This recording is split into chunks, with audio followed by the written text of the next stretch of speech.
जय भीम साथियों।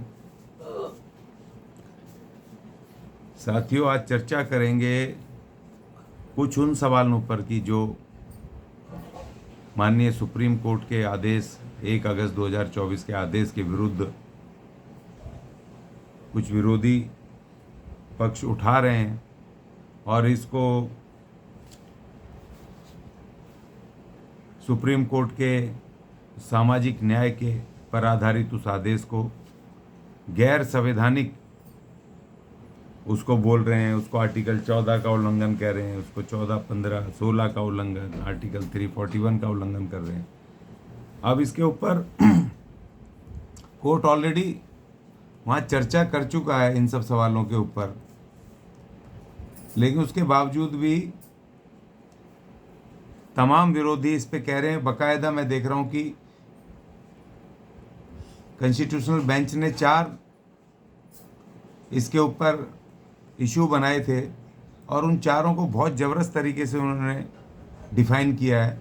पहला इशू था क्या उप वर्गीकरण स्वीकार्य है, तो ये उन्होंने बताया था चीफ जस्टिस साहब ने कि हाँ ये किस लिए ये स्वीकार्य है और इसमें क्या क्या तर्क संगत चीज़ें सिद्धांत मौजूद हों उन्होंने कहा।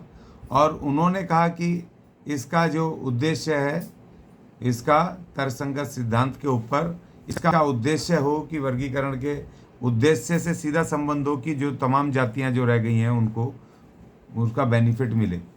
और उन्होंने ये लिखा कि उप वर्गीकरण मौलिक समानता प्राप्त करने के साधनों में से एक है। ये अपने आप में बड़ी बात है कि उन्होंने जो इंग्लिश में कहा सब classification is one of the means to achieve substantive equality.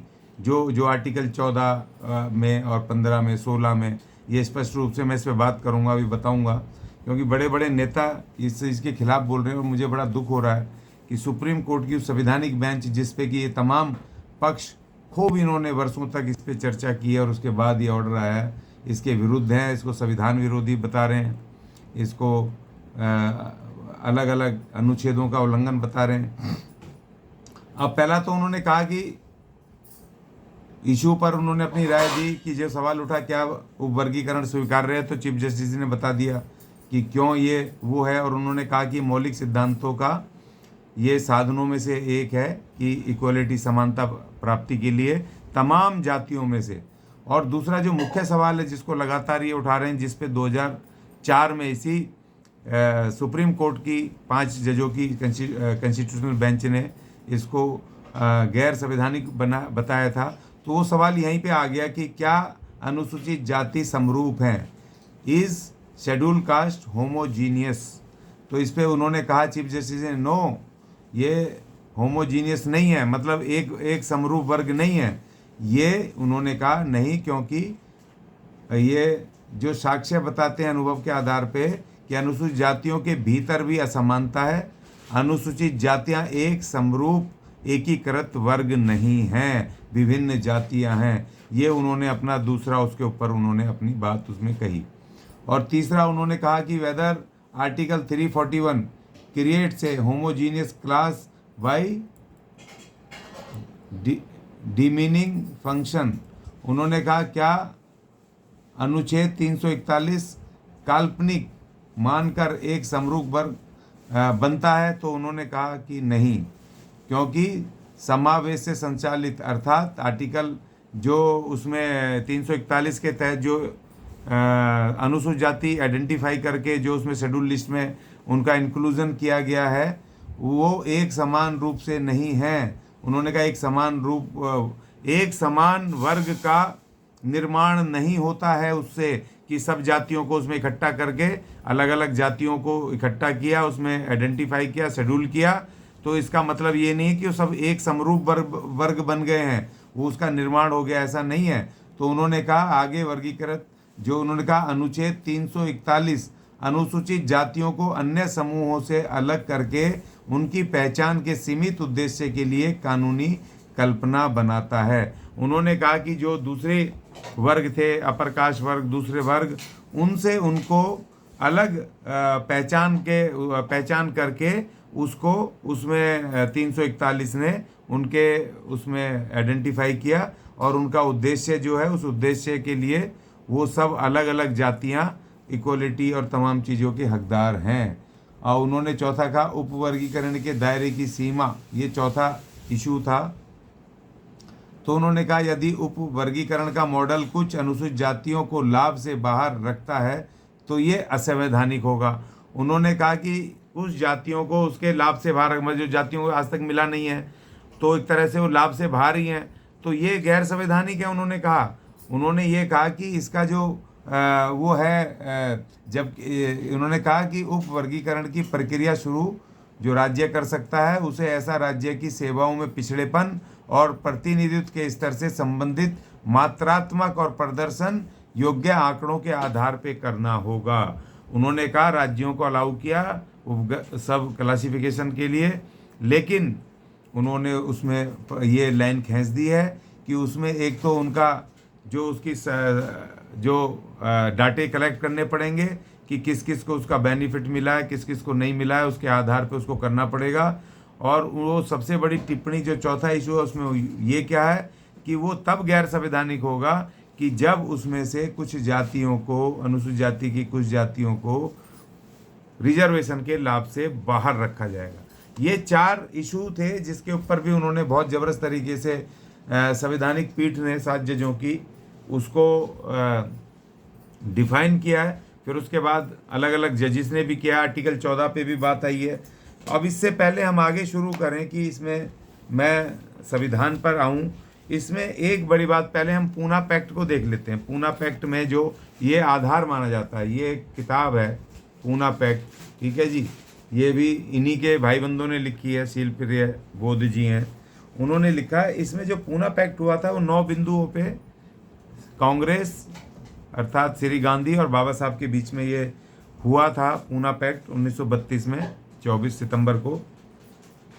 तो इसमें बाकी तो उसमें जो अपना पॉलिटिकल रिजर्वेशन था, सीटें वगैरह वो थी 6 मांगों तक जितनी भी थी, बाबा साहब ने विधानमंडलों में और तमाम उसमें ऊपर से लेके नीचे तक जो सीटें रिजर्व कोटे लिए थे, पॉलिटिकल रिजर्वेशन लिया था।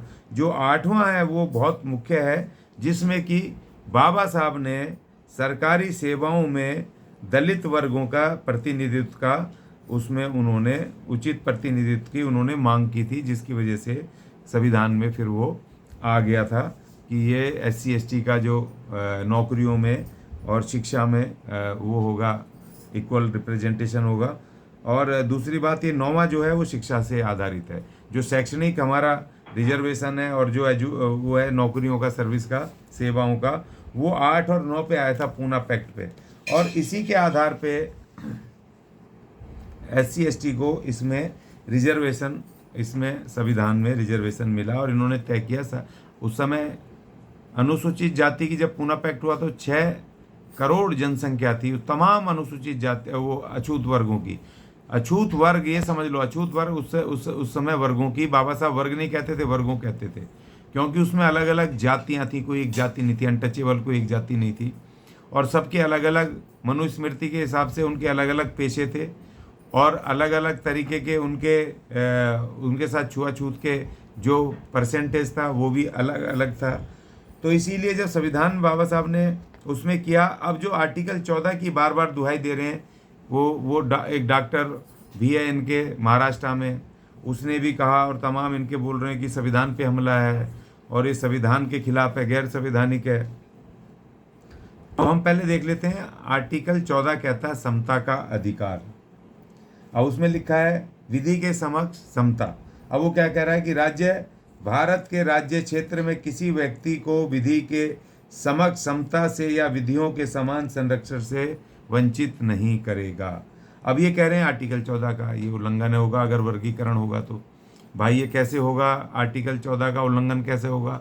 आर्टिकल 14 तो कह रहा है कि तमाम एक एक नागरिक को उसके समानता का अधिकार है, उसको आप समान मानेंगे, उसको आप विधि के समक्ष जो भी कानून बनेगा उससे वंचित नहीं करेंगे, उसको संरक्षित करेंगे। तो जब विधि के समक्ष भारत के संविधान के तहत जब ये रिजर्वेशन तय हुआ, आरक्षण अनुसूचित जातियों को तय हुआ है, तो उसमें सिर्फ एक जाति या एक जाति के या कुछ जातियों के चंद लोग तो उसमें वो सिर्फ समता के अधिकार के लिए नहीं बने ना, उसमें तमाम वो जाति भी हैं जो अलग दूसरी जातियां आइडेंटिफाई हुई हैं और उसमें शेड्यूल हुई हैं, क्योंकि अलग अलग राज्यों में अलग अलग नंबर ऑफ जातियां जो शेड्यूल हुई हैं, और वो जातियां एक नहीं हैं। उनके उनके तमाम उनके पेशे अलग थे, है ना। उनके किसी का सफाई का काम था, किसी का चमड़े का खाल का मरे हुए जानवर उठाने का था, किसी के और काम थे, बहुत सारे अलग अलग, हर जाति के अपने अलग अलग काम थे। तो उन आधारों पर, कामों के आधारों पर उनके साथ छुआछात भी होती थी, लेकिन थे सब अनटचेबल्स। लेकिन इन अनुसूचित जातियों में भी एक दूसरे के साथ काम के आधार पे, जाति के आधार पे छुआछात आज भी बनी हुई है, जो सुप्रीम कोर्ट ने भी कहा कि इनके अंदर भी असमानता है। तो इसीलिए जो आर्टिकल 14 है, ये आर्टिकल 14 तो भाई हम पे भी लागू होता है।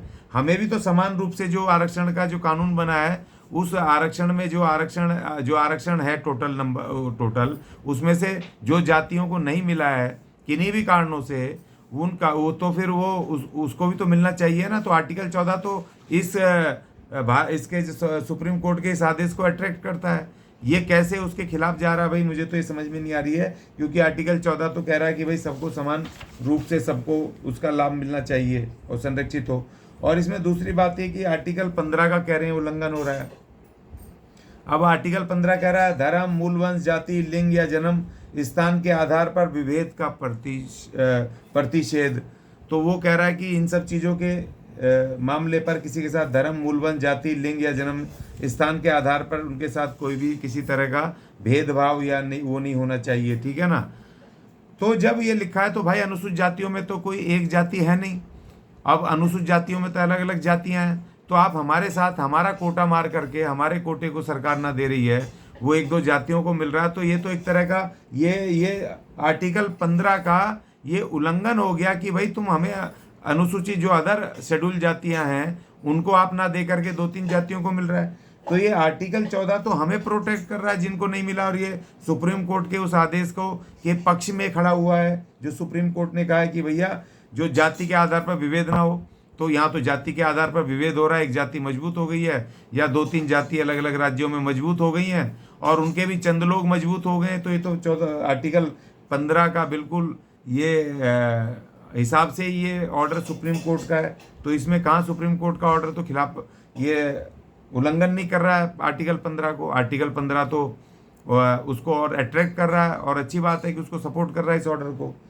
और इसमें आर्टिकल 15 में जो इसमें एक क्लॉज 4 जोड़ा गया था, ये बाद में 1951 में जोड़ा गया था, जिसी में लिखा हुआ था कि भैया जो शैक्षणिक और पिछड़े नागरिकों के किन्हीं वर्गों की उन्नति के लिए या अनुसूचित जातियों और जनजातियों के लिए कोई विशेष उपबंध करने से नहीं रोकेगा राज्यों को।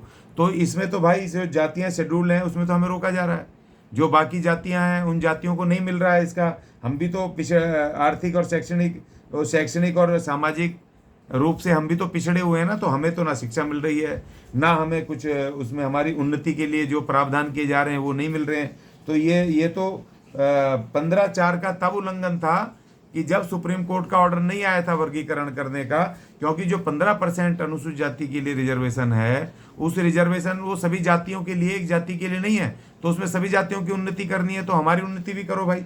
तो आर्टिकल 15/4 भी हमारे पक्ष में है, सुप्रीम कोर्ट के ऑर्डर के पक्ष में है।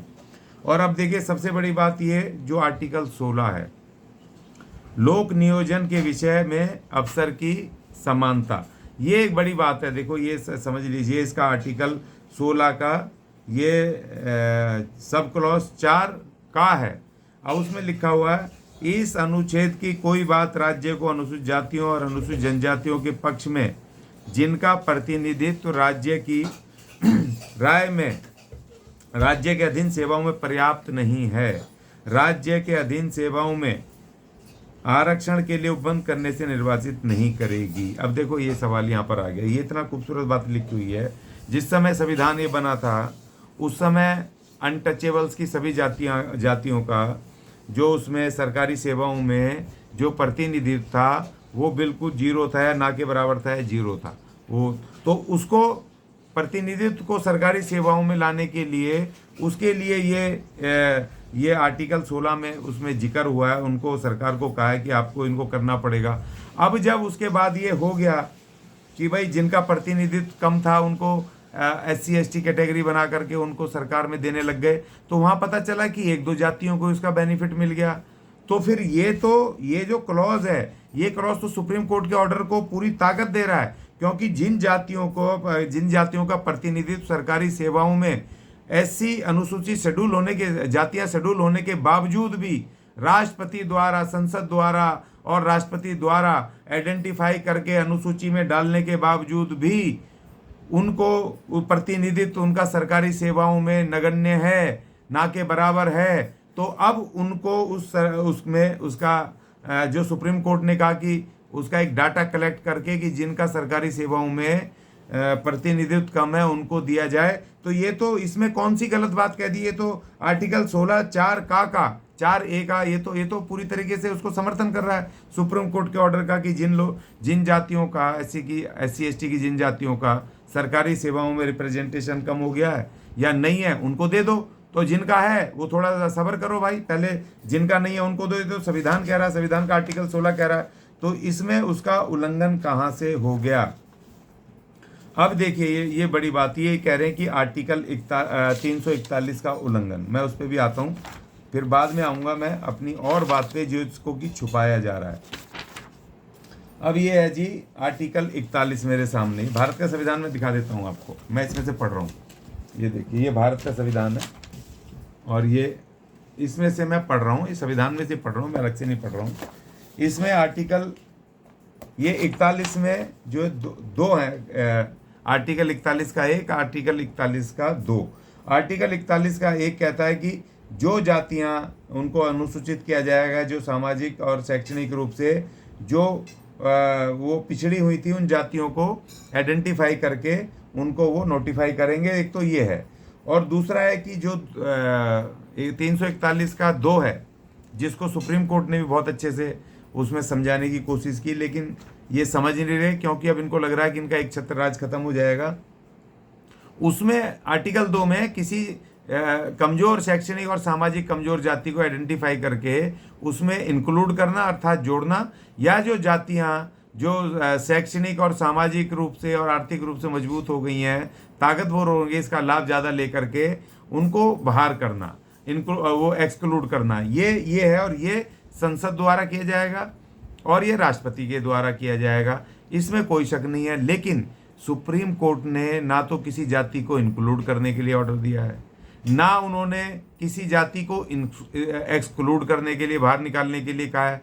उन्होंने तो सिर्फ इतना कहा है कि जो ये रिजर्वेशन है, एग्जिस्टिंग रिजर्वेशन है, उसको जो एग्जिस्टिंग जातियां हैं, जो ऑलरेडी शेड्यूल्ड हैं, जातियां जो आइडेंटिफाइड हैं, संसद और राष्ट्रपति द्वारा आइडेंटिफाइड हैं, जिनको शेड्यूल लिस्ट में डाला गया ऑलरेडी राष्ट्रपति जी के आदेश से, उन जातियों के अंदर जो जितना भी रिजर्वेशन है 15% और 7.5%, इसमें खास तौर पे ये उसमें तो ये इनको उन जातियों में उनका उप वर्गीकरण करके, उनको चिन्हित करके, उनके ग्रुप बना करके उनके अंदर उनको बांट दिया जाए।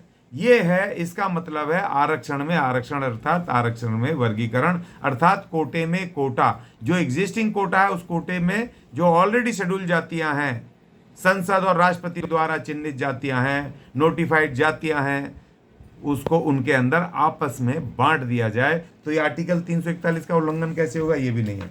अब मैं आता हूं कि जिस बात को ये बार बार कह रहे हैं कि जी ये तो शैक्षणिक और सामाजिक रूप से ये जो क्या कहते हैं, ये रिजर्वेशन है, इसके आधार पर है। तो भाई शैक्षणिक और सामाजिक रूप तो वो लोग सबसे ज़्यादा हो गए, पिछड़े हो गए, जो जिनको कि ना तो शिक्षा मिली, इस आरक्षण का शिक्षा में लाभ मिला, ना उनको नौकरी मिल करके, सर्विस में नौकरी मिल के संविधान के अनुसार उनका सामाजिक रूप से वो स्टेटस भी थोड़ा सा ऊपर नहीं हुआ, तो सबसे ज़्यादा वो उसके हकदार हैं। और सबसे बड़ी बात ये, भाग 4 भारत के संविधान का राज्य की नीति के निदेशक तत्व में, इसमें जी आर्टिकल 46, ये बार बार इस बात को कह रहे हैं, वो उसको तो दिखा रहे हैं, आर्टिकल 15(4) को तो दिखा रहे हैं जी, उसमें शैक्षणिक और सामाजिक रूप से पिछड़ी जातियों को के लिए रिजर्वेशन है।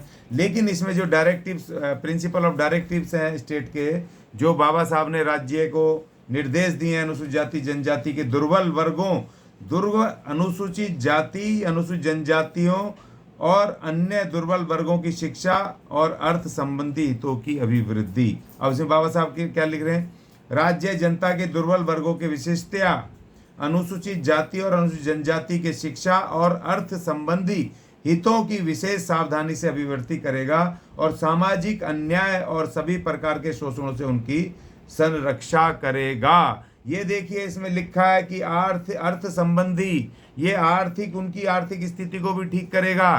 तो भैया ये जो बार बार कह रहे हैं कि जो रिजर्वेशन है ये कोई वो गरीबी उन्मूलन कार्यक्रम नहीं है, तो भाई ये अमीरी उन्मूलन कार्यक्रम भी नहीं है। और दूसरी बात, आर्टिकल 46 कह रहा है, इसको पढ़ लेना।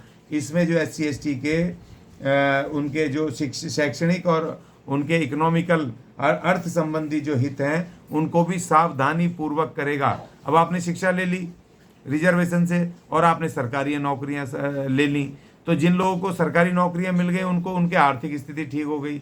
अब आर्थिक स्थिति ठीक हो गई तो उन्होंने अपनी ही जातियों से, जो कि उनकी अपनी मतलब जो अलग अलग शेड्यूल जातियां थी, उनके साथ भी सामाजिक रूप से उन्होंने भेदभाव कर दिया। अर्थात अनुसूचित जाति और जनजाति के अंदर भी दो वर्ग बन गए। एक शैक्षणिक आर्थिक रूप से मजबूत एक वर्ग बन गया और जो दूसरा एक बड़ा वर्ग बन गया, जो बहुमत जातियां, उसमें ज़्यादातर जातियां हैं जिनको कि रिजर्वेशन का, आरक्षण का लाभ नहीं मिला, तो वो उसमें शैक्षणिक और आर्थिक रूप से कमज़ोर होकर के और सामाजिक रूप से वो पिछड़ गई। तो इस सुप्रीम कोर्ट का ऑर्डर जो है 100%, 100% संविधान संबद्ध है और संविधान को अट्रैक्ट करता है, संविधान के अनुसार है। ये पूरी तरह से ये गलत, ये जो इन्होंने फैला रखे हैं कि भाई ये सुप्रीम कोर्ट का ऑर्डर संविधान के विरुद्ध है और इसको ये तो संविधान पे हमला है, ये पूरी तरीके से आज जो ये विश्लेषण है, इस विश्लेषण में पाया जाता है कि सुप्रीम कोर्ट का ऑर्डर पूरी तरह से संवैधानिक है, संविधान पे आधारित है, संविधान के हर उसके सिद्धांतों को मानता है, उसको फुलफिल करता है। तो ये तमाम चीज़ें हैं और मैं इसका सुप्रीम कोर्ट के आदेश का पुरजोर समर्थन करता हूं और भारत सरकार से अपील करता हूं कि इसको वर्गीकरण को जल्दी से जल्दी लागू किया जाए। और दूसरी बात ये कि ये तो मैंने आज इस पर चर्चा की है, लेकिन आगे जो इसके साथ साथ ये सवाल उठा रहे हैं, गुमराह कर रहे हैं लोगों को कि भाई इसको साथ आज इनको याद आ रहा है 2024 में निजीकरण के खिलाफ लड़ाई लड़ो, बैकलॉग भरने की लड़ाई लड़ो, न्यायपालिका में कोलोजियम सिस्टम के खिलाफ लड़ाई लड़ो, SC ST का आरक्षण बनाने की लड़ाई करो। ये 4-5 सवाल हैं और आइडेंटिफाई किए हैं। इस पर मैं समय समय पर, क्योंकि एक एक जो सवाल है वो उसमें भी काफ़ी टाइम लगेगा, आज का वीडियो भी बड़ा हो गया है, तो इन सवालों को भी मैं धीरे धीरे आपके सामने इसके अपनी राय रखूँगा। ये मेरी राय है, भारत के संविधान के अनुसार आपको कैसी लगी, आप इस पर अपना सुझाव दें, अपना पक्ष रखें, इसको वीडियो को ज़्यादा से ज़्यादा शेयर करें और साथ ही अपनी राय को मजबूती से रखें। और जो लोग मेरी बात समझ रहे हैं या सुप्रीम कोर्ट की बात समझ रहे हैं, जो उपेक्षित जातियां रह गई हैं अनुसूचित जाति में, जो शैक्षणिक और सामाजिक रूप से जो कमज़ोर रह गई हैं जातियां, अब उन जातियों का ये जिम्मेदारी है कि इस सुप्रीम कोर्ट के आदेश को, सामाजिक न्याय के सिद्धांत पर आधारित इस आदेश को लागू करवाने के लिए भारत सरकार के समक्ष आप अपनी अर्जी दें, अपनी अपील रखें, अपनी प्रार्थना रखें कि भारत सरकार इस सुप्रीम कोर्ट के इस महान आदेश को शीघ्र से लागू करे और जो विरोधी इसको ख़त्म करने की बात कर रहे हैं उनके उस विरोध पर पूर्ण विराम लगा करके और इसको जल्दी से जल्दी इस पर नोटिफिकेशन जारी करे और इसको लागू करने के लिए जो पूरे राज्यों को वो अथॉराइज़ करे। जय भीम, जय भारत, जय संविधान।